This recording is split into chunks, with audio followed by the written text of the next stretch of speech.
আচ্ছা, এবার আসেন বেদাত। বেদাতের জন্য কয়েকটা নীতিমালা, সুন্নতের বিপরীত হইলেই এটা বেদাত হবে না। কয়েকটা নীতিমালা মনে রাখতে হবে। প্রথম নীতিমালা, আল বেদাতু হিয়া তুতলাকু আলা কুল্লিমা উহদিসা। এক নম্বর নীতিমালা, কুল্লিমা উহদিসা, এটা নতুন ইবাদত হইতে হবে, নতুন আকীদা হইতে হবে, নতুন মুআমালাত হইতে হবে, নতুন আখলাক হইতে হবে। নতুন। এখন নতুন আর পুরাতন বুঝবেন কেমনে? দেখা যায় আপনি পাঞ্জাবি একটা কিনছেন 2 বছর আগে, 2 বছর ধরে পরেন নাই, 2 বছর পরেই একদিন বাইরেছেন, ভাই নতুন পাঞ্জাবি এটা কই পাইলেন? আসলে এটা নতুন না, এটা আপনি 2 বছর আগে কিনছেন। আছে না এরকম? 2 বছর হইলেও দেখা যায় এটা নতুন, দেখতে সুন্দর দেখা যায়, মানুষ মনে করে নতুন, আসলে এটা নতুন না, অনেক পুরাতন। আবার অনেক নতুন জামাও পুরাতন মনে হয়, হয় না? তাহলে আপনি নতুন ইবাদত আর পুরান ইবাদত চিনবেন কেমনে? এটা সীমানা লাগবে তো, কত বছর পর্যন্ত হইলে এটা নতুন, কত বছর পর্যন্ত হইলে পুরাতন।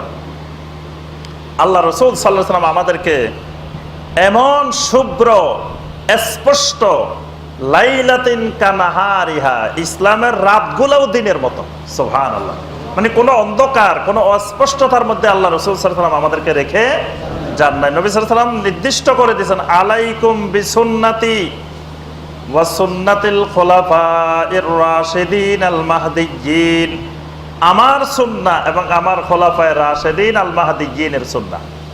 আরেক হাদিসে নবী সাল্লাল্লাহু আলাইহি ওয়াসাল্লাম বলেছেন, আমার খোলাফায়ে রাশিদিন থাকবে আমার পরে 30 বছর। ঠিক 30 বছরে খোলাফায়ে রাশিদিন ছিল। তাহলে নবী সাল্লাল্লাহু আলাইহি ওয়াসাল্লামের নবুয়ত কয় বছর? 23 বছর। খোলাফায়ে রাশিদিন কয় বছর? 30। 30 আর 23 53 বছর। তাহলে এই 53 বছরের ভিতরে যেগুলো আকীদা ছিল, ইবাদত ছিল, মুআমালাত ছিল, আখলাক ছিল, এইগুলা হলো পুরান ইবাদত।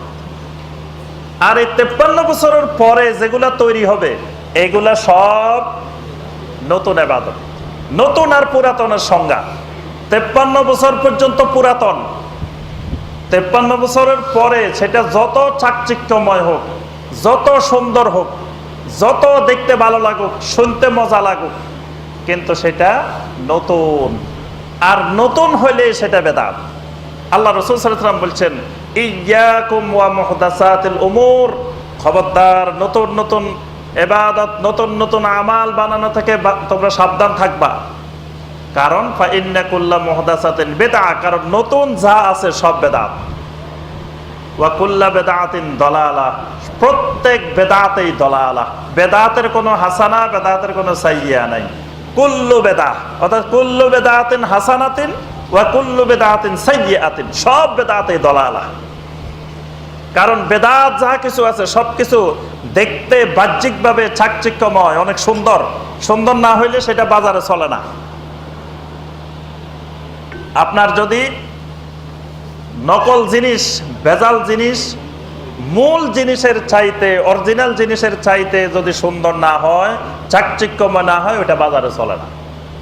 তাহলে নকল জিনিস যা আছে, ভেজাল জিনিস যা আছে, সব হাসানা, সব সুন্দর। সুতরাং ইসলামে যেটা বেদাত হবে সুন্নতের বাহিরে, এটা যদি দেখতে সুন্দর না হয়, চাকচিক্যময় না হয়, এটা চলবে না। এজন্য এটা দেখতে যত সুন্দর হোক, নবী সাল্লাল্লাহু আলাইহি ওয়াসাল্লাম বলেছেন, কুল্লু বিদআতিন দালালাহ, সব বেদাতে গুমরাহি, ওয়া কুল্লু দালালাতিন ফিন্নার, প্রত্যেক দালালাহ, প্রত্যেক গুমরাহি জাহান্নামে যাবে। সুতরাং হাসানা করলেও জাহান্নাম, সাইয়্যা করলেও জাহান্নাম, যে বেদাতে করেন। বেদাতের পরিণতিটাই হলো ফিন্নার। আচ্ছা, তাহলে প্রথম বেদাতের কথা হলো যে এটা নতুন হবে, 53 বছরে ছিল না। তাহলে এই সূত্র দিয়ে বাড়িতে বসে আপনি অঙ্ক সব করে ফেলান। এই 53 বছরের ভিতরে জিকির কোনগুলা কোনগুলা ছিল, সেগুলা কিয়ামত পর্যন্ত সুন্নত। এই 53 বছরের ভিতরে যেগুলো জিকির ছিল না, জিকিরের পদ্ধতি ছিল না, এগুলো কিয়ামত পর্যন্ত বেদাত। এই 53 বছরে যেগুলো দরুদ ছিল, এগুলো কিয়ামত পর্যন্ত সুন্নত। এই 53 বছরে যেগুলা দরুদ ছিল না, এগুলা কিয়ামত পর্যন্ত বেদাত। তাহলে বালাগাল উলা বিকামালিহি কাশাফাত দুজা বিজামালিহি, এটা 53 বছরে ছিল? সবচেয়ে দুঃখজনক যে ইমাম আবু হানিফা রহমতুল্লাহ আলাইহি ওই দরুদটা পাইল না। কি বলেন? পাইছে? ওনার আমলে এটা ছিল। উনিও এই দরুদ ছাড়া কবরে চলে গেছে, যেটা আমরা বাঙালিরা পাইছি, বাংলাদেশে পাইছি। এখন আমাদের মসজিদে বয়ান শুরু হইলে এটা দিয়ে বালাগালুলা দিয়ে শুরু হয়, ওয়াজ মাহফিল শুরু হইলে বালাগালুলা দিয়ে শুরু হয়, বাজার উদ্বোধন, দোকান উদ্বোধন, ঘরবাড়ি উদ্বোধন, রাস্তা উদ্বোধন, টয়লেট উদ্বোধন, সব উদ্বোধন কি দিয়ে হয়? বালাগালুলা বিকামালি। এত গুরুত্বপূর্ণ বাংলাদেশের একটা দরুদ, এটা ইমাম আবু হানিফা রহমতুল্লাহ আলাইহি পাইল না। যদি পাইতো কত সুন্দর হইতো না? যে ইমাম আবু হানিফা রহমতুল্লাহ আলাইহি এই দরুদ না পড়ে দুনিয়া থেকে চলে গেছেন। ইমাম শাফি রহমতুল্লাহ আলাইহি পান নাই, ইমাম মালিক রহমতুল্লাহ আলাইহি পান নাই, ইমাম আহমদ বিন হাম্বল রহমতুল্লাহ আলাইহি পান নাই, ইমাম বুখারী, মুসলিম, তিরমিজি, আবু দাউদ তারাও পান নাই। এটার আবিষ্কারক, রচয়িতাকে?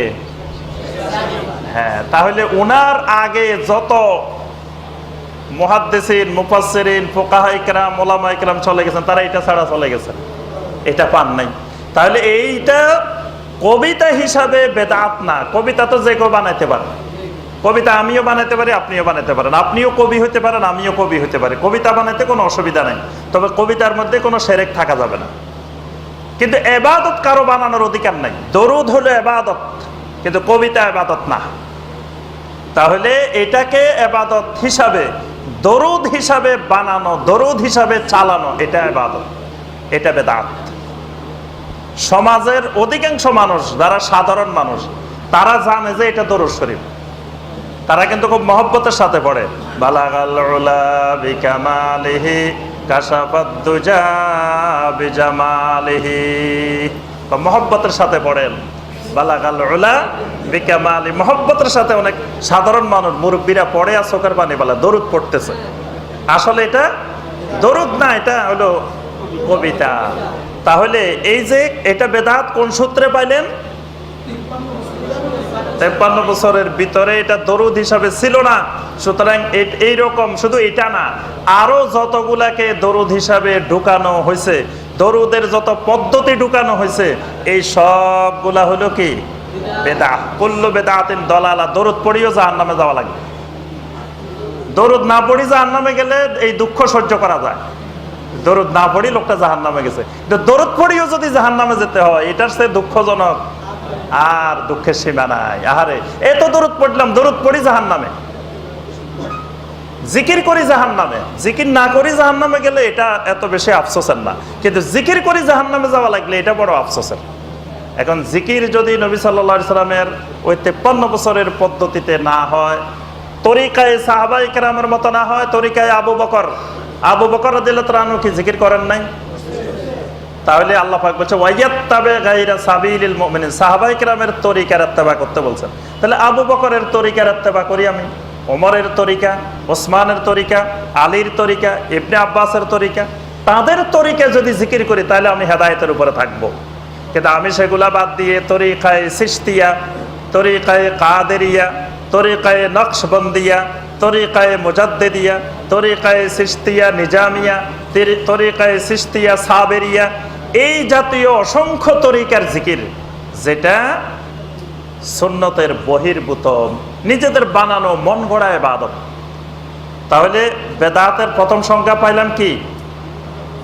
মা হিয়া কুল্লু মা উহদিসা, নতুন হইতে হবে।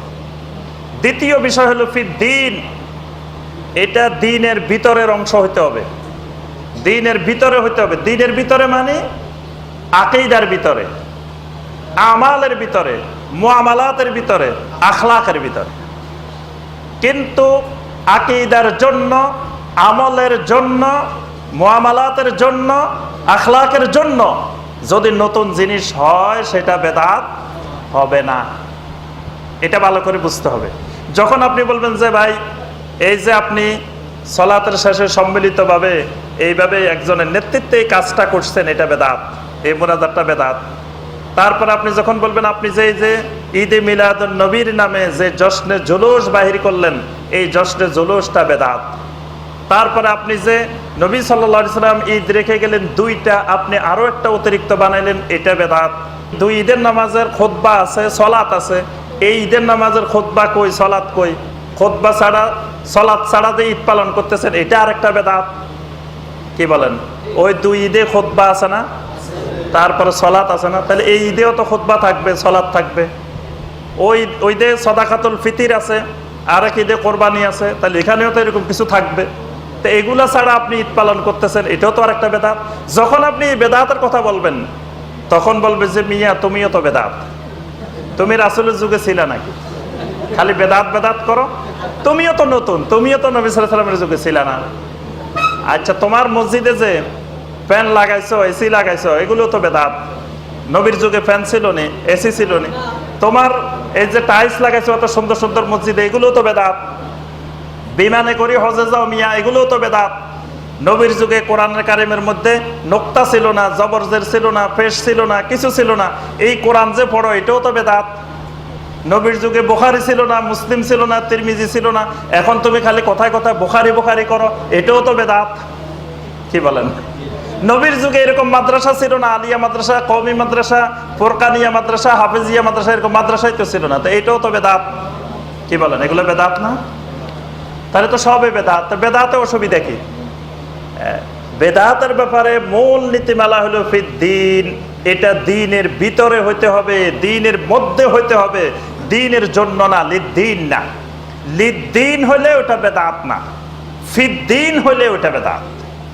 মানে দ্বীনের মধ্যে, দ্বীনের ভিতরে। মসজিদ টাইলস হইতে পারে, ফ্যান হইতে পারে, এসি হইতে পারে, কিন্তু জুমার নামাজ 2 রাকাতের জায়গায় 3 রাকাত হবে না, 4 রাকাত হবে না। যদি বলি যে শুনেন আগে মসজিদ কাঁচা ছিল, টিনের মসজিদ ছিল, তখন জুমার নামাজ 2 রাকাত পড়তাম, এখন এসি হয়ে গেছে, ফ্যান হয়ে গেছে, টাইলস হয়ে গেছে, এখন আর 2 রাকাত পড়লে চলবে না, এখন জুমার নামাজ 2 রাকাত বাড়াই দিতে হবে। কি পড়া যাবে? যাবে না। যত উন্নত হোক মসজিদ, জুমার নামাজ কিয়ামত পর্যন্ত 2 রাকাতে রাখতে হবে। তাহলে ইবাদতের ভিতরে বাড়ানো যাবে না, কিন্তু ইবাদতের জন্য আমি এসি লাগাইছি ইবাদতের জন্য, ফ্যান লাগাইছি ইবাদতের জন্য, টাইলস লাগাইছি ইবাদতের জন্য, এগুলা ইবাদতের ভিতরে কোনো হেরফের করি নাই। আমি হজে যাচ্ছি বিমানে করে, এটা ইবাদতের জন্য, কিন্তু হজে যাওয়ার পরে আল্লাহর ঘরে তাওয়াফ করি, আগে হাঁটে গেলেও 7 বার, এখন বিমানে গেলেও 7 বার। যদি বলি যে না এত আরামে আসছি বিমানে করি, এখন 7 বার করলে হবে না, এখন 10 বার। কি করা যাবে? যাবে না। ওই আগেও যেমন 7 বার তাওয়াফ, 7 চক্কর, এখনো 7 চক্কর। আরো অত্যাধুনিক যদি আমরা বিমানের পরে আরো অত্যাধুনিক আসে কিয়ামতের আগে, সেগুলোতে গেলেও 7 বার। যদি বলি যে আগে মানুষ এত কষ্ট করে আসতো, আসতে আসতে তো তাদের 1 মাস চলে যেত, এই জন্য আরাফাতের ময়দানে যাইতেন জিলহজ মাসের 9 তারিখ। এখন আমরা চলে আসছি আরো 1.5 মাস আগে, বিমানে করে মাত্র 6 ঘন্টায় চলে আসছি। এখন 10 তারিখে গেলে হবে না, এখন আমরা আরো 15 দিন আগে যাই আরাফাতের ময়দানে বসে থাকি। কি বসে থাকা যাবে? যাবে না। অর্থাৎ ইবাদত যেগুলো, ইবাদতের ভিতরে কম বেশি করার সুযোগ কিয়ামত পর্যন্ত নাই, কিন্তু ইবাদতের জন্য করা যাবে। কোরআনে কারিমের মধ্যে জের জবর পেশ হরকত নোক্তা লাগানো হয়েছে কি জন্য? কোরআন পড়ার সুবিধার জন্য। জের জবর পেশ না দিলে আপনারা কোরআন পড়তেন কি দিয়ে? আরবেরা হয়তো পড়তে পারতো, অনারবেরা পড়তে পারতো না, এই জন্য জের জবর পেশ লাগানো হয়েছে কোরআন তালাওয়াতের জন্য। কিন্তু জের জবর পেশ লাগাইতে যাই কোরআনের আয়াত একটা বাড়ানো হয় নাই, কমানো হয়। জের জবর পেশ নোক্তা থাকার আগেও কোরআন যতটুকু, পরেও ততটুকু, একটু বিন্দু মাত্র বাড়ানো হয় নাই, কমানো হয়নি। অর্থাৎ এগুলো লাগানো হয়েছে দিন বোঝার জন্য। বুখারী মুসলিম তো রাসূলের যুগে ছিল না, তোমরা বুখারী মুসলিম পড়ো কেন? এটাও তো বেদাত। বুখারী মুসলিম ছিল না, বুখারী মুসলিমের গাছ ছিল। আল্লাহ রাসূল সাল্লাল্লাহু আলাইহি ওয়াসাল্লাম বলেন বুখারী মুসলিমের গাছ, আর বুখারী মুসলিম হলো ফল। নবী সাল্লাল্লাহু আলাইহি ওয়াসাল্লাম হাদিসের গাছই তখন ছিল, যেখান থেকে হাদিস বাহির হইতো তখন তো গাছে ছিল। আর গাছ থেকে যা বাহির হয়েছে এইগুলাকে সংরক্ষণের জন্য, আমলের জন্য, শিখার জন্য ইমাম বুখারী, ইমাম মুসলিম, তিরমিজি নবী সাল্লাল্লাহু আলাইহি ওয়াসাল্লামের কথাগুলোকে সংকলিত করেছেন। এই জন্য এটার সাথে সুন্নত বেদাতের কোনো সম্পর্ক নাই। কিন্তু তারা সংকলনের সময় নবী সাল্লাল্লাহু আলাইহি ওয়াসাল্লাম বলেন নাই এমন কথা আনি সেখানে ঢুকান নাই। অর্থাৎ দিনের ভিতরে বাড়ানো নাই, কমানো নাই, দিনকে দিন রেখেছেন, কিন্তু পড়ার সুবিধার জন্য, জানার সুবিধার জন্য, পড়ানোর সুবিধার জন্য এগুলাকে এইভাবে করা হয়েছে। ঠিক এরকম মাদ্রাসা করা হয়েছে দিন শিখার জন্য। এখানে মাইক ব্যবহার করা হচ্ছে কিসের জন্য? আপনাদের কাছে কথাগুলো ভালোভাবে পৌঁছার জন্য। ভিডিও করা হচ্ছে আল্লাহর দুনিয়ার সকল ভাই বোনদের কাছে কথাগুলো পৌঁছার জন্য। কিন্তু যেহেতু মাইক লাগানো হয়েছে, এই জন্য আগে সব কোরআন হাদিসের কথা বলতাম, এখন যেহেতু মাইক লাগানো হয়েছে আর কোরআন হাদিসের কথা বললে চলবে না, কিছু মিথ্যা কিচ্ছা কাহিনী গল্প গুজব বলা যাবে নাকি? বলা যাবে। মাইক লাগানোর আগেও কোরআন আর সুন্নাহর কথা, মাইক লাগানোর পরেও কোরআন সুন্নাহর কথা, দিনের মধ্যে বাড়ানো কমানো যাবে না। কিন্তু এগুলা দিনের প্রচার প্রসার, দাওয়াত ও তাবলীগের সহযোগিতার জন্য।